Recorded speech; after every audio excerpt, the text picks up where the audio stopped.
What is up, everyone? Happy New Year. Welcome back to the channel. I hope you guys had a great holiday season. Today we're going to be recapping and reviewing episode 4 of Dexter Original Sin. I know I'm super late with it, but just with the holiday season, things got crazy, but we are back. Now that the holidays are over, I'm going to be pumping out as much content as I possibly can. So let's get into this recap and review. Episode 4 was called Fender Bender, and it opens up with a couple that is roller skating, and they stumble upon the body of the kid who has been captured in the past episodes. Judge Powell's kid was found hanging from a tree. So it becomes this great big crime scene. The press is all over it. LaGuardia's talking to the press.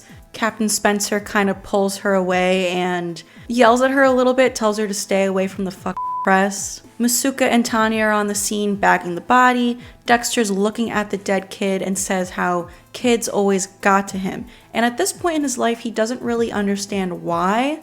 It's because of what happened to him as a kid. But at this point in his life, he doesn't remember witnessing his mother's murder. Miami Metro thinks it's the cartel who killed the kid. Captain Spencer sends LaGuardia to go investigate a different crime scene at Coconut Grove. She's kind of upset about this. It seems like he has it out for her, similar to Matthews in the original show. For some reason, everyone always has it out for LaGuardia. Still at the crime scene for Judge Powell's kid, Harry asks Dexter if he's doing all right. Dexter says, "I don't know what's happening to me. I was looking at the body and all of a sudden I couldn't breathe." Like I said, Dexter doesn't understand why he's feeling these feelings. And Harry tells another cop to take Dexter with him to the other crime scene that LaGuardia was sent to.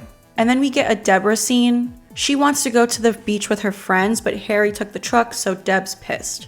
Dexter shows up to investigate the other crime scene, and LaGuardia's there, and when Dexter shows up, LaGuardia is like, "How old are you, 12?" And she wants real forensics on the scene. But Dexter's the only one available because of Judge Powell's kid. LaGuardia tells him, "Let's see what you can do." And he figures out that the victim was strangled from the front because the killer wanted to savor the kill. I just think it's funny how at this point LaGuardia really doesn't like Dexter because obviously she has like a little crush on him in the first season of the original show.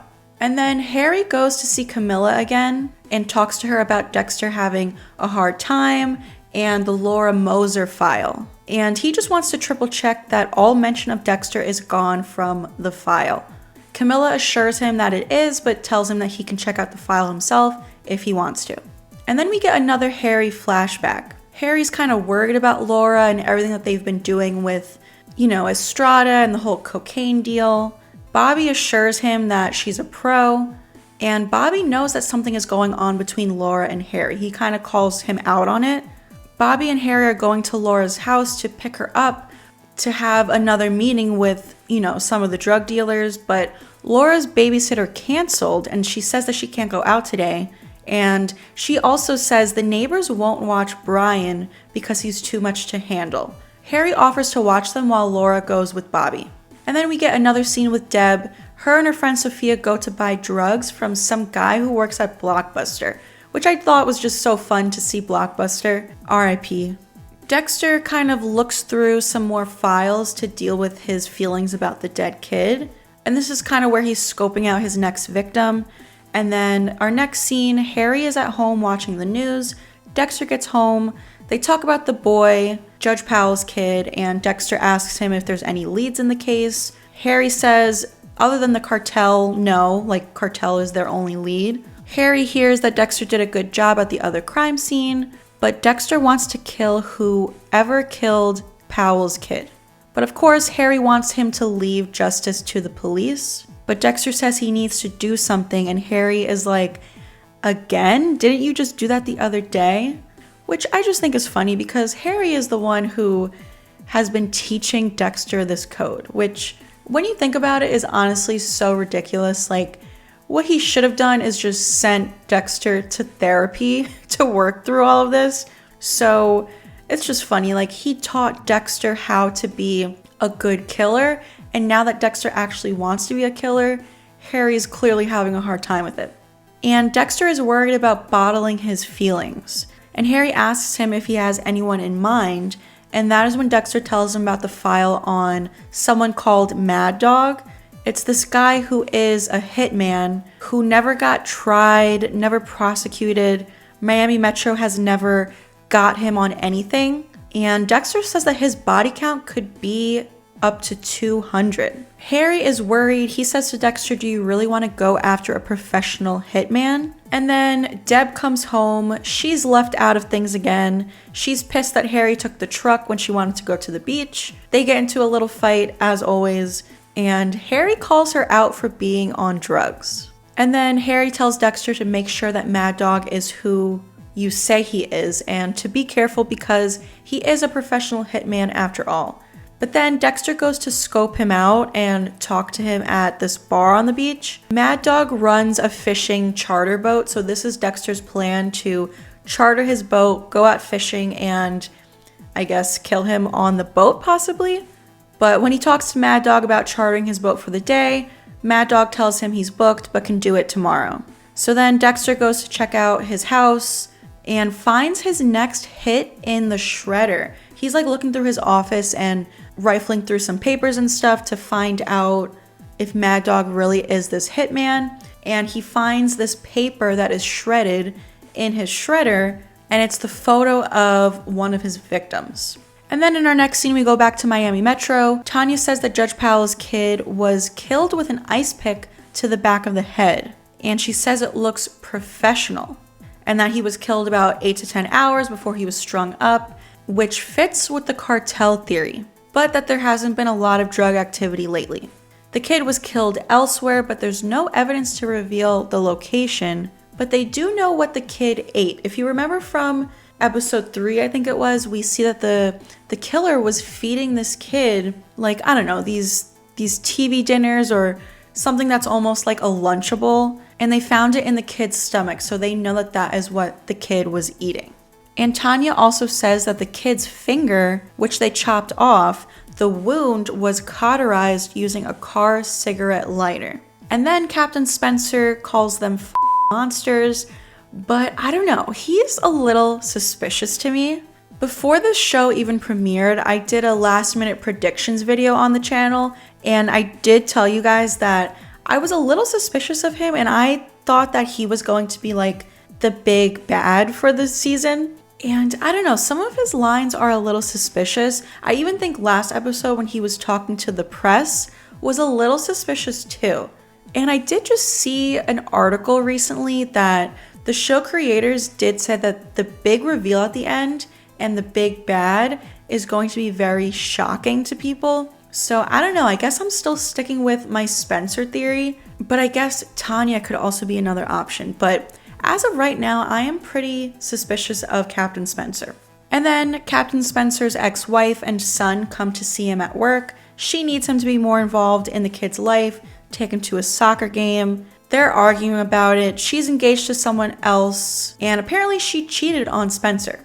And while they're arguing in his office, Dexter kind of bonds with their son out in the hallway. In our next scene, Dexter demonstrates for LaGuardia how he thinks the Coconut Grove murder went down. The victim's heart wasn't pumping when he hit the ground, and the victim wasn't robbed, so Dexter thinks that this was only about the kill and like savoring the kill. And then Dexter pieces back together the shredded paper from Mad Dog's house, and that's when he realizes that this person wasn't his last hit, but rather his next hit. So Dexter has proof that he intends to kill again. In our next scene, Deb goes to the club with her friend. She steals a 300 bottle of champagne from another group who's there, and she meets a guy. It's funny, I feel like these Deb scenes are kind of just randomly sprinkled in. You know, I don't know what's going on with Deb's storyline and how it's going to possibly tie into the greater picture. I've said in my previous recap videos that for some reason, Deb's character is like just not doing it for me, and I couldn't figure out why. And I think it's because she's the only character who is not like her old self from the original show, because she's still in high school. She is not a cop. And obviously we're used to her being a cop in the original show. And you know, when it comes to all the other characters like Masuka and Angel and LaGuardia, they feel like their typical selves because they're all working at Miami Metro. Deb is the only one who, her character is like drastically different from the original show. And I think I figured out that is why her character is just not doing it for me for some reason. And I don't know, I find her storylines pretty boring. And I feel like they don't even need to be in the show. Like, you could fully remove all of Deb's scenes and the show would still completely make sense. So that's why I'm wondering if this is going to somehow tie into things down the road. Like, maybe this guy that she met at the club is the killer. I don't know. But obviously that's kind of been done before with the ice truck killer. So will they want to do with that again? If Deb's new guy is the killer, I don't think she'll find out about it. I think Dexter would just kill him and not tell Deb about it, because I feel like that would have been mentioned in the first season. After the ice truck killer, she would have been like, oh, this is the second time this is happening to me where I date a killer. So I don't know. I just don't know what's going on with Deb's storyline. In our next scene, Dexter tells Harry Mad Dog isn't retired. He convinces Harry to let him kill him. And Harry doesn't really say anything in response. He doesn't tell him not to do it. So Dexter just kind of takes that as him allowing to kill Mad Dog. We get another Harry flashback, and Brian is popping tails off of lizards, which I thought was so funny. But it's interesting, he was already messed up before Laura's death. As we know, because of these two brothers, Dexter and Brian, witnessing their mother's brutal murder, they both became these serial killers. But clearly, Brian was already showing signs before her death, which I think is very interesting. Harry can't find Dexter, and he kind of is getting flashbacks to his own son dying, but luckily he finds Dexter in the backyard, burying a dead lizard, which I thought was so cute. Young Dexter, like, having empathy for this small little animal. But then Harry, Dexter, and Brian, they all bury the dead lizards, plus all of the tails that Brian popped off, and they bury them in the backyard. Then Dexter goes to Mad Dog's boat, thought he was sailing alone, but there's a family coming along with him, so this kind of messes up his plan.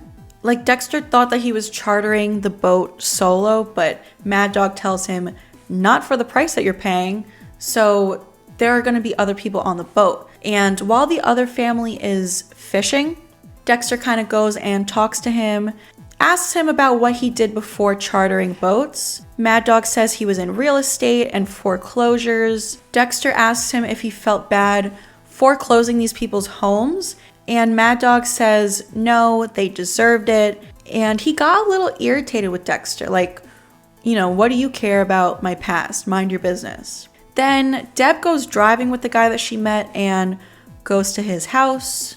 Again, just a little suspicious. Like, I don't know what's going on with that. And then we get another Harry and Laura flashback. Laura gets home. Harry's with the kids. Laura lets Harry know that Hernandez loved her and wants her to start moving more product, and told her that Estrada likes what she's doing. And then finally, Harry and Laura hook up and make out on the couch. And then finally, we are at the end of the episode. Mad Dog gets home. His record player is playing, so he already knows that something's up, like someone's in the house. Dexter hits him over the head with one of his guitars, sets up the kill room. Mad Dog wakes up before Dexter has him all tied up. And Mad Dog puts a plastic bag over Dexter's head, you know, trying to like suffocate him.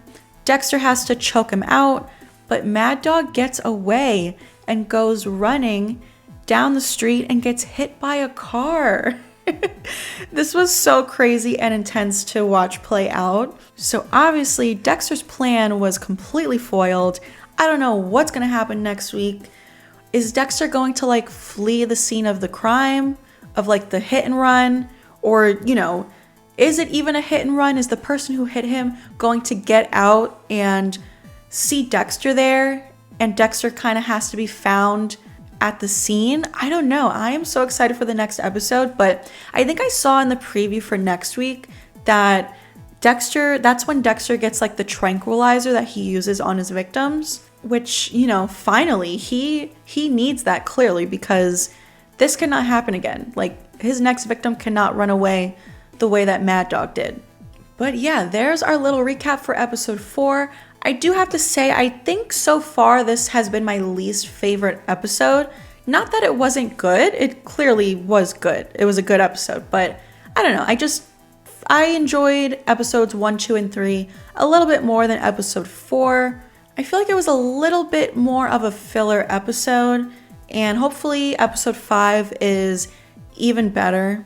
But I cannot wait to find out who is this killer who killed Judge Powell's kid. Like I said, I am highly suspicious of Captain Spencer. People on Twitter even have me suspicious of Tanya now. And the fact that the creator said that the reveal for the big bad is going to be very shocking, I don't know. I think it could be Captain Spencer.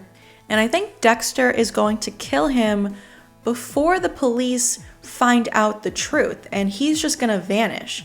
Because obviously if it came out to the public that Spencer was this killer, I feel like we would have heard about that in the original show, especially during season 2 with the Bay Harbor Butcher, and, you know, finding out that the Butcher was one of their own within Miami Metro. I feel like it would have been mentioned, like, oh my god, this is the second time it's happening because Captain Spencer was a killer. So if Spencer is the killer for Original Sin, I think Dexter's going to dispose of him before anyone will find out the truth. But so far, some of my suspects are Spencer, Tanya, Deb's boyfriend, although I don't know. I don't really think it's him. Someone on here left a comment on my last video saying it could have been the judge who asked Harry if there was any more updates on the case. But I think that's it. Those are my 4 suspects for now. But what do you guys think? Leave a comment down below. Who do you think is going to be this killer, the big killer for season 1 of Original Sin? Thanks so much for tuning into another video. Please be sure to check out my most recent 2 videos. There have been some major updates for Dexter Resurrection, so definitely check those out. Please give this video a like if you enjoyed it. Subscribe to the channel if you're new here. Make sure you turn on all notifications so you don't miss out on future Dexter posts. And I will see you guys next time.